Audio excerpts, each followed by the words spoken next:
Every citizen in this country values the welfare state. It's part of the British way of life. And as Conservatives, we believe in giving someone a helping hand when they need it. But this should be a hand up, not a hand out. We must always be hard-headed, but we must never be hard-hearted. A Conservative government will always offer that helping hand when it's needed.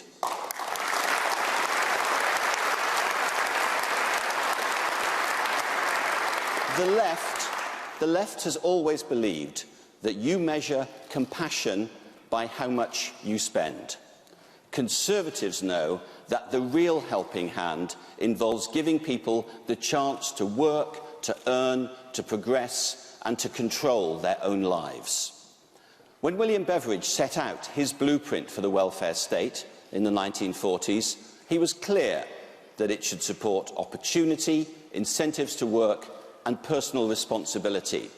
But at the same time, there must be a safety net for those who really need it. I believe in those principles. My vision is a welfare state that's fit for the world of work in the 21st century, that offers work for those who can, help for those who could, and care for those who can't. That responds to a dynamic economy, global labour, new technology, to new ways of working and new exciting ways of doing business. Because all those years ago for Beveridge, the world of work looked very different.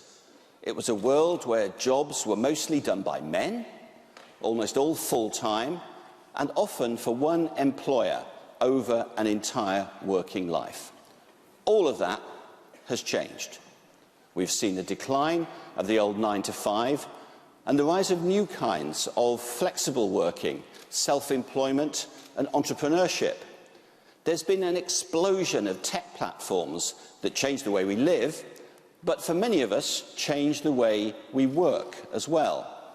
You look at platforms like Hassel or TaskRabbit. They've changed what it means to be a cleaner or a handyman. You can now access hundreds of new customers in the palm of your hand, giving you control of your working life. And it's really important that government keeps up with these changes. That's why we've announced that we'll hold an independent review into today's economy and the new employment practices. And it's why I believe that the welfare state must also adapt to make sure people can enter this new world of work. Doing a job is for most people the best route out of poverty, but it's much more than that. Work is better for their self-esteem, their sense of worth, and their physical and mental health. I saw this in Trowbridge when I visited a garden centre run by the Shaw Trust. I met Katie, who has Down syndrome, and Matthew, who has learning disabilities.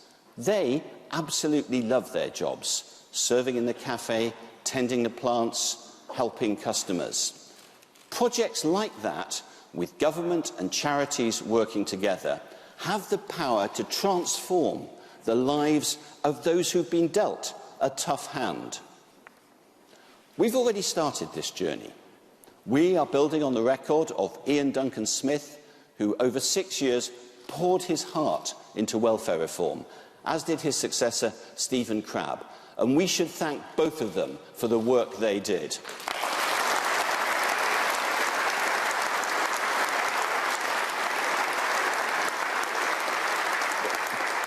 Because our approach of reforming welfare, making work pay, and supporting those who need the most help has transformed this country.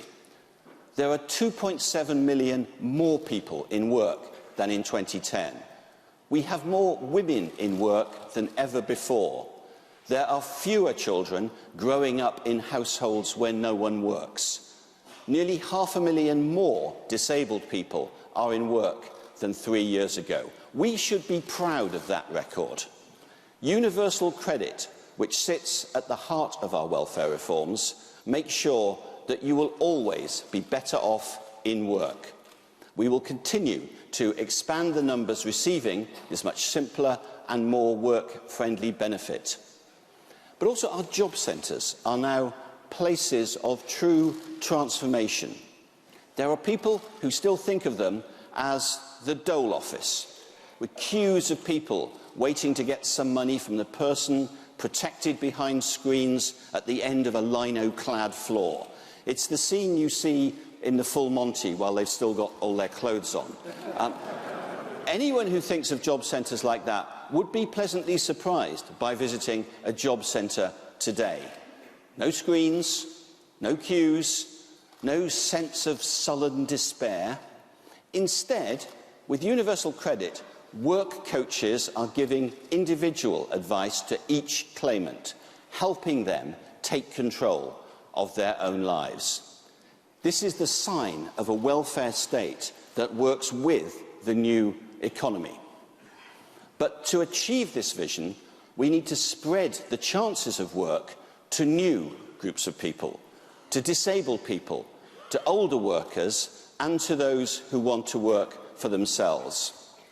Because it's imperative that how we support people keeps up with the way people work now. And there's a lot more to do. First, for aspiring entrepreneurs. And that's why I want to build on the success of our new enterprise allowance, which, as we've heard, has helped Lawrence set up the company that's going to take over the world over the next few years, certainly the cycling world. We will back budding entrepreneurs. We will make sure that they get help earlier and that they get the right support, help with financial planning and marketing, staying with them as they build their business, giving them every chance of success. Older workers, too, need the right support. We need to be clear about what's happening in today's world. We're not just living longer, we're able to work and earn and contribute for longer. These days, simply and gratifyingly, we are younger for longer. This generation of over 50s can combine the wisdom of experience with the fitness of youth. Maybe less so after 3 days at conference, but most of the time we can do this. So to make sure our older workers can make the most of the workplace, I'm appointing Andy Briggs, CEO of Aviva UK and Ireland Life, to be our new business champion for older workers. He will encourage other chief executives to recruit older workers, explaining the advantages they bring to his own firm.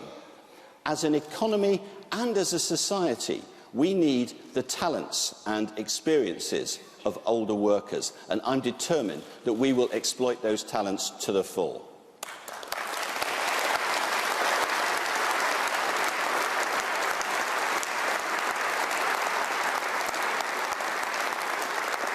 Of course, we still need to look after the 13 million people who are receiving the state pension.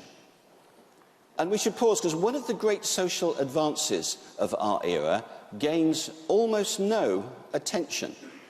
In the 1980s, 40% of our pensioners lived in poverty. Today, that figure is down to 14%. It's an improvement which is never widely noted, but which is one of the best things to have happened in Britain in recent years, giving millions of people more dignity in their old age.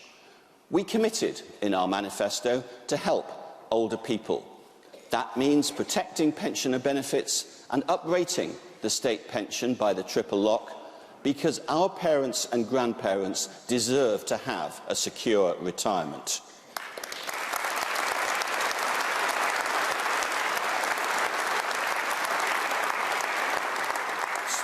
So much good has been done, but there are still too many people trapped in the margins. Not just older workers, but anyone who struggles with a disability, who desperately wants to work, but faces barriers, prejudice, and a lack of proper support. And let's be honest, if you have a disability, you face all sorts of barriers. They've been built up over many years, in some cases many decades. They've become ingrained in the attitudes of employers and the prejudices of colleagues. We have made progress in breaking down old legal barriers and creating new legal protections for disabled people. Let's never forget in this party that the first Disability Discrimination Act was introduced in the 1990s under John Major's government by an up-and-coming young minister called William Hague. But now, in most cases, we need to be tackling attitudes, not laws. Those outdated attitudes about disability and disabled people have endured for far too long. I'm determined that we can help break down the barriers disabled people still face. Everyone, all of us, have been inspired by our amazing Paralympic athletes this summer. 64 golds, 39 silver, 44 bronze medals. A celebration of what people can do. And during the summer, we heard the stories of those who've overcome incredible obstacles, horrible, life-changing events, to compete on a global stage. Let's thank them for an incredible spectacle. Thank them for making our country proud.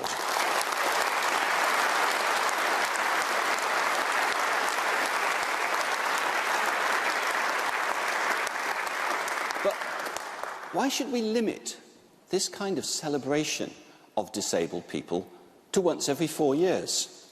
I want us to be ambitious for and inspired by the millions of people across the country who have similar disabilities but who need the opportunity to fulfil their dream. People like Molly, who you've just heard from. The fact is, 7 million people of working age have a disability in this country. That's 7 million people who've been given a more difficult path than most of us.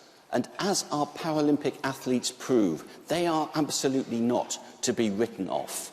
Most people do want to work, but far too many are denied that opportunity. I'm committed to helping disabled people. We will soon publish a green paper together with the Department of Health, setting out a range of policy ideas to help them show what they can do.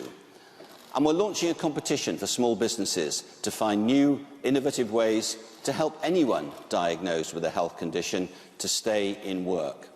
So I say this to anyone who wants to work. We stand with you. We will support you and will help you realise your dreams, to help you be the best you can be, to reach for your personal best and to achieve whatever goals you aim for. I will work tirelessly to give disabled people better life chances. It is the right thing to do.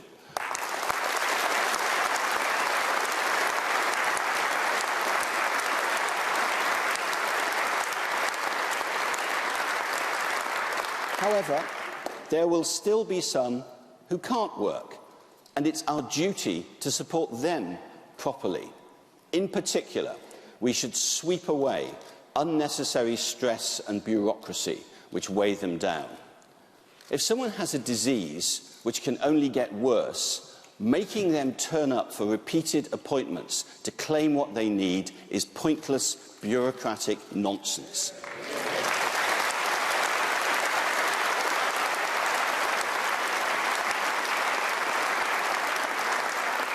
That's why I've announced that we will stop requiring people with the most severe lifetime conditions to be assessed again and again for their out-of-work benefits. If their condition is not going to improve, it is not right to ask them to be tested time after time. So we will stop it.